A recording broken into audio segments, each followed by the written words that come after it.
Hi, I'm Rebecca Konopka, Carter County Extension Agent for Agriculture and Natural Resources. And today we're going to be talking about succulents. And we have a few cacti seed packets that were donated to the Extension Office that we're going to give away at the end of the video. So stay tuned to learn more about succulents and how to receive your free packet of seeds. Succulents are plants that have thick, fleshy leaves or stems that serve as water storage organs to ensure survival in dry, arid conditions. Succulents are found worldwide, and all cacti are succulents, but not all succulents are cacti. So other common examples of succulents include the snake plant that you see on the screen, aloe, sedums, and hen and chicks. The cactus family has nearly 2,000 species, and with one exception, all are native to the Americas. They range from the Arctic Circle to the mountains of Chile, but are most common in the southwestern United States and Mexico. Cacti can be tall and lanky or squat and spherical, and are almost always without leaves and frequently without branches. These shapes result in a large proportion of internal tissue to external surface area. This reduces the amount of moisture that is lost through the plant itself. They often have scales or spines ranging from microscopically small to wickedly large and barbed. These protect against predators and are thought to aid the plant in withstanding the sun's heat. Succulents require only modest amounts of water and fertilizer, but do need lots of light. You want to place your succulents in a bright sunny window.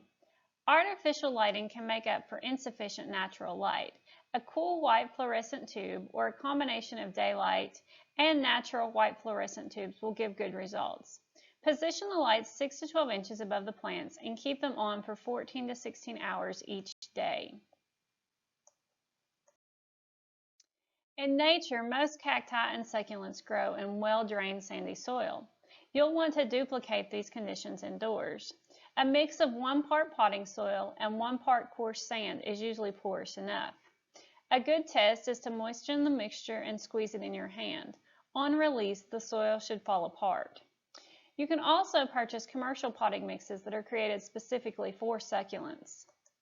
As with any plantings, you want both your pot and grow medium to be sterile before you start.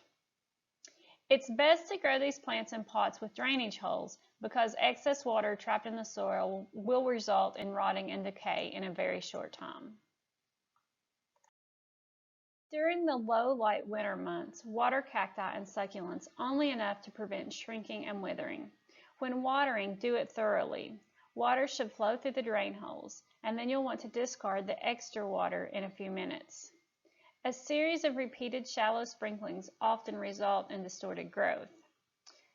As the amount of light increases in the spring, so does the plant's need for water. But always allow the soil to dry out completely between waterings. Cacti and succulents have relatively low nutrient requirements. Cacti need fertilizer only once or twice a year during the late spring or summer when they are actively growing. Use a houseplant food that is higher in phosphorus than nitrogen and dilute it to half the recommended rate. Fertilize other succulents in the same manner 3 or 4 times during the brighter months. Pests are usually not a problem for cacti and succulents.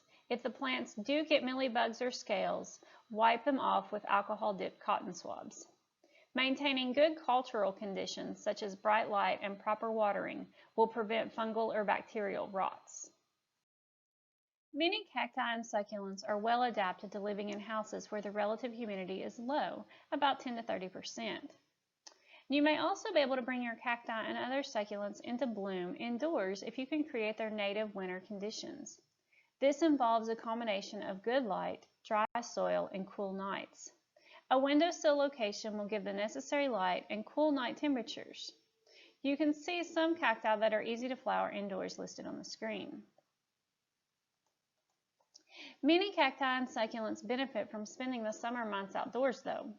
Once the weather warms up and the danger of frost is past, place them in a semi-shaded protected area of the yard. Gradually move them into a sunnier location. You'll want to avoid locations where they will receive hot, intense sunlight during midday. Once outdoors, these plants will require more water. Check them regularly, but always water thoroughly and then allow the soil to dry before rewatering.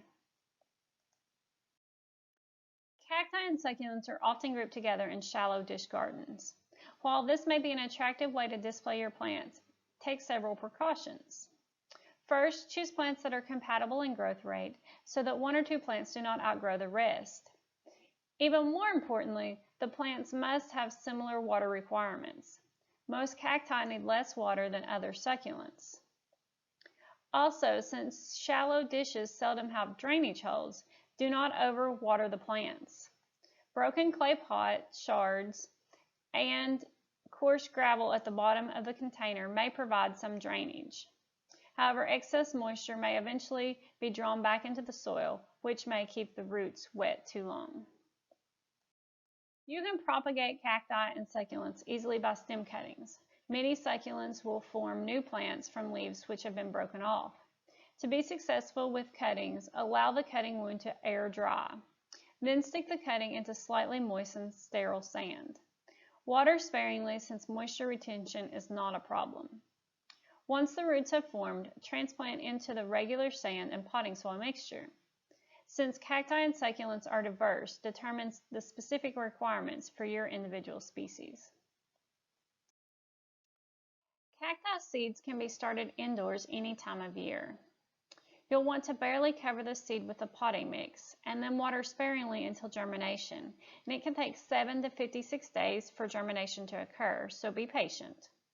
You'll want to keep the planter covered with glass until the plants are large enough to transplant into other pots. It can take over 5 months before your cacti bloom, even if the conditions are right. For more information on succulents and cacti, check out these resources or contact us at the Carter County Extension Office. As I said at the beginning, we do have a few seed packets available on a first-come, first-served basis. And these are for cacti that you can plant indoors. So if you're interested in receiving a seed packet, you either need to call us or email us at the office, and my email address and phone number is on the screen there. So just send me an email with your name and address and something that you've learned from this presentation or are looking forward to. And as always, if you have any questions, feel free to contact us.